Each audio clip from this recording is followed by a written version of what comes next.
Good morning, I'm Harley Schlanger from the LaRouche Organization with your daily video update for October 30th, 2023.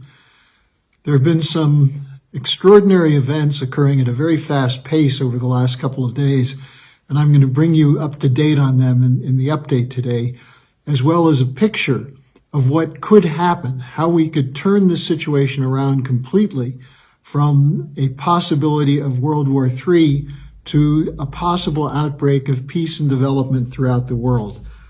The global shift against the unipolar order of the United States and its NATO allies is accelerating at an incredible pace, and yet the Western governments, particularly the United States and NATO, are continuing to push for more war, which means more killing, more deaths, and more likely provocations leading to World War III. The center of this shift, the visible center, was the vote in the United Nations General Assembly on Friday, where they decisively passed a resolution for a ceasefire in Gaza. Now, this occurred after 2 times the UN Security Council tried to pass a ceasefire resolution, and both times the United States vetoed it. This time, since there's no veto at the UN General Assembly, the resolution was put forward, and it passed with 120 votes. That's 120 UN member nations voted for it. Only 14 voted against it. Shamefully, one of those was the United States. And there were 45 abstentions. Now, the resolution calls for an immediate, durable, and sustained humanitarian truce in Gaza, which includes the release of hostages, work toward a ceasefire, a permanent ceasefire, and condemns all acts of violence aimed at Palestinians and Israeli civilians. There were 2 days of debates, intense, impassioned discussion back and forth. The resolution was introduced by Jordan and had the support of virtually every one of Israel's Arab neighbors, and it had 50 co-sponsors. Now, this is a significant shift to have this big a vote, which against a war being waged by Israel, which, by the way, later that day launched the ground invasion, but launched by Israel with full support of the United States and at least expressed support from most NATO members. Now, the Biden administration not only was one of the 14 votes against it, but Biden still came out and said he has full support for Israel. He's pushing for a $14.5 billion package of military aid to Israel, linking it with $60 billion for Ukraine. The U.S. is issuing warnings to Iran. That is, the official government is warning Iran to stay out. But you have imbecilic warhawk lunatics like Lindsey Graham went to Jerusalem and called for the West to target Iran's oil facilities, hit them hard. Nikki Haley said we should flatten Iran. You have members of both parties pushing the idea that somehow you can bring peace to the Middle East by launching a full-scale war against Iran. And the U.S. military is hitting what they're calling Iranian proxy militaries in Syria and Lebanon. Now, meanwhile, Netanyahu is moving into deeper and deeper trouble. He did say that there would be a full investigation into what happened, how Israel was surprised. But there's tremendous anger in Israel over the fact that the Israeli military and secret services were caught off guard by the October 7th raid. So what does Netanyahu do? Well, he deflects the blame from himself. He said on Saturday he was not to blame for Israel being caught off guard. He posted on Twitter, quote, "Under no circumstances and at no stage was Prime Minister Netanyahu warned of war intentions on the part of Hamas." He went on to say that the, quote, "entire security echelon, including the head of military intelligence and the head of Shin Bet, were saying that Hamas was deterred and was seeking an arrangement." He then went on to say He said this repeatedly, right? And he said that this was the situation right up to the outbreak of the war. Now, there was an immediate backlash coming from both the military, from the intelligence circles. Benny Gantz, who crossed the aisle in the Knesset to join a unity government with Netanyahu, came out and attacked his statement. The opposition leader Yair Lapid said Netanyahu has crossed a red line. There were demands that he take down the post, and shockingly, Netanyahu did. He took down the post and replaced it with a new post which said, "I was wrong," and he apologized. Now, meanwhile, what did he do? He did send the troops, at least on the beginning of a limited ground invasion into Gaza, while the Israeli Air Force was continuing to pound civilian positions. Now, it's worth noting that the very astute and well-informed military commentator, retired Colonel Douglas Macgregor, had the following to say about the situation in Gaza. Macgregor said, "We must protect Israel from itself. Mr. Netanyahu is on the path to Armageddon." And I think this is a very apt assessment on his part. Now, you have another factor here, which is it's not just in the global south and the Arab world where there are demonstrations. Tens of thousands demonstrated for a ceasefire in London. Thousands stormed Grand Central Station in New York City demanding a ceasefire. And now we see Biden collapsing in the polls. The latest poll shows that he lost 4% of his popularity in the last 3 weeks and 10% of the support of Democrats.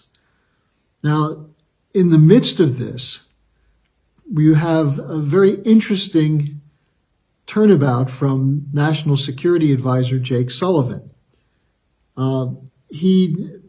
Is it damage control? Is it a change in policy? He was on ABC News on Sunday morning, and while he defended Israel's right to security, its right to defend itself, he then commented on what he described as the deaths of thousands of Palestinians, including more than 3,300 children. This came right after Biden said, "We don't trust the Palestinian figures." But Sullivan apparently does trust the figures, and various organizations that have checked the figures coming from the Gaza Health Ministry have said that they are accurate. Well, what Sullivan said is this is, quote, "an absolute tragedy." And he added that these people did not deserve to die, referring to the Palestinians. Now, if he's serious, and Biden does wish to limit the humanitarian damage, then what should they do? Well, the Schiller Institute has put out a resolution as a petition that we're circulating widely. And we really need to have your voice included in this.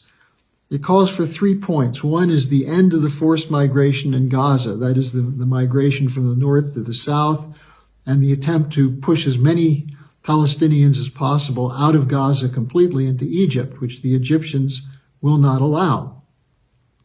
In fact, the Egyptian foreign minister made a very passionate statement where he said, "We wish to help, but in Europe, if you get a boatload of 180 immigrants, you go crazy. You're talking about 1 million possible Palestinian immigrants into Egypt. It's just not possible." Especially when the Israelis, as they tell them to leave the north for the safety of the south, then are hitting places, including sanctuaries in the south of Gaza. So the Schiller Institute resolution calls for the end of forced migration to Gaza. 2, a ceasefire and end the killing. And 3, the UN must find a way to implement UN Resolution 242. And I would add an additional point. Stop the funding of the weapons to Israel and Ukraine. There's no U.S. interest served by funding these wars and providing U.S. military, logistical, and intelligence support. None whatsoever. In fact, it's not in the interest of Israel And the people of Israel, if they want security, it's not in their interest to create the potential for further terrorism by targeting children who have nothing to do with the Hamas attack into Israel. This is where you see the necessity to look for a higher solution outside of the cycle of violence and revenge. The idea of Operation Mighty Vengeance, which is what Netanyahu called it, just indicates the extent to which there's a tone deafness in Israel, which has characterized its policy toward the Palestinians. Now, for me to say this is not being anti-Semitic. It's not anti-Semitic to criticize the policy of the government of Israel. In fact, Netanyahu has been under attack by hundreds of thousands of Israelis who demonstrated against him a couple months ago when he tried to carry out judicial reforms. There are Israelis marching in the streets demanding an explanation as to how this occurred. There are Jewish citizens in the United States and in England and other countries marching in the streets with signs that say, "Ceasefire, no more killing in Gaza." So this is not a question of being anti-Semitic. It's a question of opposing a government policy which goes against the interests of its people and its nation. Let me remind you, Netanyahu in the last election was opposed by almost 2 out of every 3 voters. His Likud party had less than 33%. The coalition is a minority coalition. And it's a coalition which includes extremists who want to drive the Palestinians out of the West Bank as well as Gaza. So the only interests served by pushing these wars are those of the military-industrial complex and those who advocate a unipolar order to defend their corporate cartels and the interests of their financial institutions. So, and what's the end result of this? We see the political process in the United States imploding, breaking down. So join us now to define a new direction for the United States and for its European lapdogs. They should stop functioning as vassal states of the Anglo-American empire. We need a new strategic and development architecture. No war. Join with the Global South in projects of mutually beneficial economic development. And to do that, sign and circulate our petition, our resolution. Put it before city councils. Put it before PTA meetings, union meetings, community gatherings, any opportunity you have. And it's called Implementing a Global Approach to Ending the Cycle of Violence in Southwest Asia, and it's linked in the description section. This is the moment in history where everything can change, can be turned upside down, depending on the resolve and the will of the good people of the world who have been beaten into submission by censorship, by lies, by corrupt politicians who don't listen to you, by the 2 parties in the United States, the party systems in the United Kingdom and France and Germany. They're all cracking up. This is the time for something new to occur, and there's no reason why you can't be a part of it.